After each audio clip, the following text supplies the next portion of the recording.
Ladies and gentleman, banner ಬಡಿದಾಟಕ್ಕೆ ಬಳ್ಳಾರಿ ನಗರ ಹೊತ್ತಿ ಉರಿತಾ ಇದೆ. ಮಹರ್ಷಿ ವಾಲ್ಮೀಕಿ ಪುತ್ಥಳಿ ನಿರ್ಮಾಣಕ್ಕೆ ಸಂಬಂಧಿಸಿ ಬ್ಯಾನರ್ ಕಟ್ಟುವಂತ ವಿಷಯಕ್ಕೆ ಒಬ್ಬನ ಬಲಿಯಾಗಿದೆ. ಆಡಳಿತಾರೂಢ ಕಾಂಗ್ರೆಸ್ ಶಾಸಕ ಭರತ್ ರೆಡ್ಡಿ ಹಾಗೂ ಪ್ರತಿಪಕ್ಷ ಬಿಜೆಪಿ ಶಾಸಕ ಜನಾರ್ದನ್ ರೆಡ್ಡಿ ಸೇರು ಸವಾ ಸೇರು ಅಂತ ಹೇಳಿ ಪರಸ್ಪರ ವಾಗ್ದಾಳಿಯನ್ನ ಮಾಡಿಕೊಂಡಿರೋದು ಮೇಲ್ನೋಟಕ್ಕೆ ಕಾಣಿಸ್ತಾ ಇದೆ. ಆದ್ರೆ ಇದರ ಹಿಂದೆ ಭಾರಿ ರಾಜಕೀಯ ಲೆಕ್ಕಾಚಾರವೇ ಅಡಗಿದೆ. ಹಾಗಾದ್ರೆ ಅದೇನು ಅಂತೀರಾ? ಈ ಸ್ಟೋರಿ ನೋಡಿ. ಎಸ್ ವೀಕ್ಷಕರೇ, ನೆಲ ಜಲ ಭಾಷೆಗಾಗಿ ಪ್ರಾಮಾಣಿಕ ಪತ್ರಿಕೋದ್ಯಮ. ನೀವು ನೋಡ್ತಾ ಇದ್ದೀರಾ ಫೋಕಸ್ ಟಿವಿ. ನಾನು ಪವಿತ್ರ.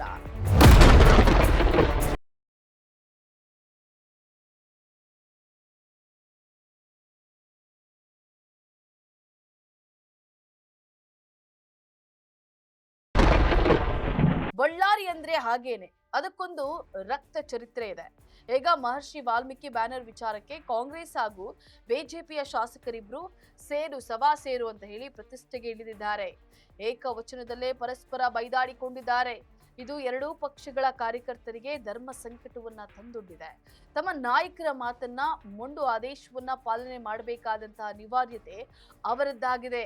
ಈಗ ವಾಲ್ಮೀಕಿ ಬ್ಯಾನರ್ ವಿಚಾರಕ್ಕೆ ಶಾಸಕ ಭರತ್ ರೆಡ್ಡಿ ಬೆಂಬಲಿಗ ರಾಜಶೇಖರ್ ರೆಡ್ಡಿ ಬಲಿಯಾಗಿದ್ದಾನೆ.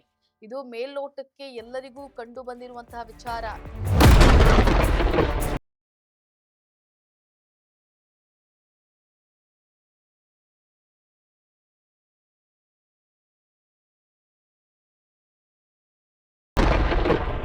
ಇದಕ್ಕೆ ಜನಾರ್ದನ್ ರೆಡ್ಡಿ ಬೇರೆಯದ್ದೇ ವಿಷಯವನ್ನ ಹೇಳ್ತಾ ಇದ್ದಾರೆ.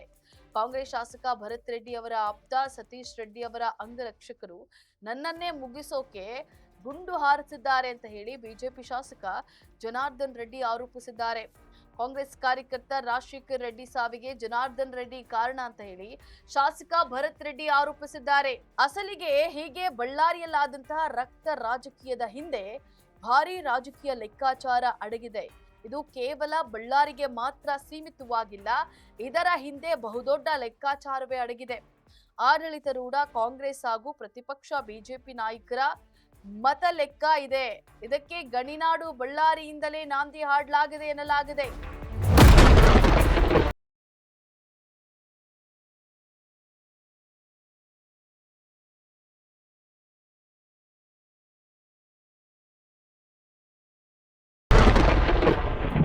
ಎಷ್ಟಕ್ಕೂ ಬ್ಯಾನರ್ ಬಡಿದಾಟದ ಹಿಂದಿರುವಂತಹ ಮತಗಳ ಲೆಕ್ಕಾಚಾರವಾದ್ರೂ ಏನು, ಅದರಲ್ಲಿ ಕಾಂಗ್ರೆಸ್ ಹಾಗೂ ಬಿಜೆಪಿಗೆ ಆಗುವಂತಹ ರಾಜಕೀಯ ಲಾಭವಾದ್ರೂ ಏನು, ಅದರ ಹಿಂದಿರುವಂತಹ ಮತ ಮರ್ಮವಾದ್ರೂ ಏನು ಅನ್ನೋದನ್ನ ನೋಡೋದಾದ್ರೆ, ಬಳ್ಳಾರಿ ಬ್ಯಾನರ್ ಬಡಿದಾಟದ ಹಿಂದೆ ಭಾರಿ ಮತ ಲೆಕ್ಕ ಅಡಗಿದೆ. ಅದು ಹೇಗೆ ಅಂದ್ರೆ, ನೇರವಾಗಿ ಒಂದು ಸಮುದಾಯದ ಮತಗಳನ್ನ ಸೆಳೆಯೋದು. ರಾಜ್ಯದ ವಿವಿಧೆಡೆ ವಾಲ್ಮೀಕಿ ನಾಯಕ ಸಮುದಾಯದ ಮತದಾರರೇ ನಿರ್ಣಾಯಕರು. ಹಾಗಾಗಿ ಆ ಸಮುದಾಯದ ಮತದಾರರ ಮನಸ್ಸು ಗೆಲ್ಲೋದೇ ಕಾಂಗ್ರೆಸ್ ಹಾಗೂ ಬಿಜೆಪಿ ನಾಯಕರ ರಾಜತಂತ್ರವಾಗಿದೆ. ಕೆಲವೆಡೆ ವಾಲ್ಮೀಕಿ ಸಮುದಾಯದ ನಾಯಕರು ಕಾಂಗ್ರೆಸ್ ಪರವಾಗಿದ್ದಾರೆ. ವಿಶೇಷವಾಗಿ ಬಳ್ಳಾರಿ ಭಾಗದಲ್ಲಿ ವಾಲ್ಮೀಕಿ ಸಮುದಾಯದ ಮತದಾರರು ಸಾಕಷ್ಟಿದ್ದಾರೆ. ಕೆಲವೆಡೆ ನಿರ್ಣಾಯಕ ಪಾತ್ರವನ್ನು ವಹಿಸುತ್ತಿದ್ದಾರೆ. ಬಳ್ಳಾರಿ ಭಾಗದಲ್ಲಿ ಅದೇ ಸಮುದಾಯದ ನಾಯಕ ಮಾಜಿ ಸಚಿವ ಶ್ರೀರಾಮುಲು ಅವರಿದ್ದಾರೆ. ಹಾಗಾಗಿ ಸಹಜವಾಗಿಯೇ ಆ ಸಮುದಾಯದ ಮತದಾರರ ರಾಮುಲು ಅವರ ಬೆಂಬಲಕ್ಕಿದ್ದಂತೆ ಕಾಣ್ತಾ ಇದೆ. ಈಗಾಗಲೇ ಬಳ್ಳಾರಿಯಲ್ಲಿ ಕಾಂಗ್ರೆಸ್ ಗೆದ್ದಿದೆ. ಇದು ಒಂದು ರೀತಿಯಲ್ಲಿ ಶಾಸಕ ಜನಾರ್ದನ್ ರೆಡ್ಡಿ ಹಾಗೂ ಶ್ರೀರಾಮುಲು ಅವರಿಬ್ಬರಿಗೂ ಒಂದು ರೀತಿಯ ಹಿನ್ನಡೆ ಅಂತಲೇ ಹೇಳಬಹುದು.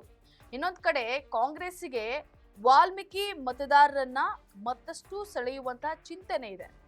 ಹೀಗೆ ವಾಲ್ಮೀಕಿ ಸಮುದಾಯದ ಮತದಾರರನ್ನ ತಮ್ಮತ್ತ ಸೆಳೆಯುವಂತಹ ಕಾಂಗ್ರೆಸ್ ಹಾಗೂ ಬಿಜೆಪಿ ನಾಯಕರ ಸಂಘರ್ಷಕ್ಕೆ ಅಮಾಯಕ ಕಾಂಗ್ರೆಸ್ ಕಾರ್ಯಕರ್ತ ಒಬ್ಬ ಬಲಿಯಾಗಿದ್ದಾನೆ. ಪ್ರಶಾಂತವಾಗಿದ್ದಂತಹ ಗಣಿನಾಡು ಬಳ್ಳಾರಿ ನಿಗಿ ನಿಗಿ ಅಂತಿದೆ. ಜನ ಅನುಕ್ಷಣ ಆತಂಕದಿಂದ ಬದುಕು ದೂಡುವಂತಾಗಿದೆ. ಭದ್ರತೆ ಸುಮಾರು 4 ಜಿಲ್ಲೆಗಳ ಪೊಲೀಸರು ಬಳ್ಳಾರಿಯಲ್ಲಿ ಭದ್ರತೆಯನ್ನ ಒದಗಿಸಿದ್ದಾರೆ. ಇದು ಜನರ ನೆಮ್ಮದಿ ಕೆಡಿಸಿದೆ ಅಂತ ಹೇಳ್ಬೋದು. ಈ ಬಗ್ಗೆ ಅದೇ ಸಮುದಾಯದ ಪ್ರಭಾವಿ ಮಂತ್ರಿ ಸತೀಶ್ ಜಾರಕಿಹೊಳಿ ಸೂಕ್ಷ್ಮವಾಗಿ ಪ್ರತಿಕ್ರಿಯೆಯನ್ನ ನೀಡಿದ್ದಾರೆ. ವಾಲ್ಮೀಕಿ ಜಯಂತಿ ಇರುವಂತಹ ಒಂದು ದಿನ ಮೊದಲೇ ಬ್ಯಾನರ್ ಕಟ್ಟಲಾಗ್ತಿದೆ ಅಂತ ಹೇಳಿ ತಿಳಿಸಿದ್ದಾರೆ.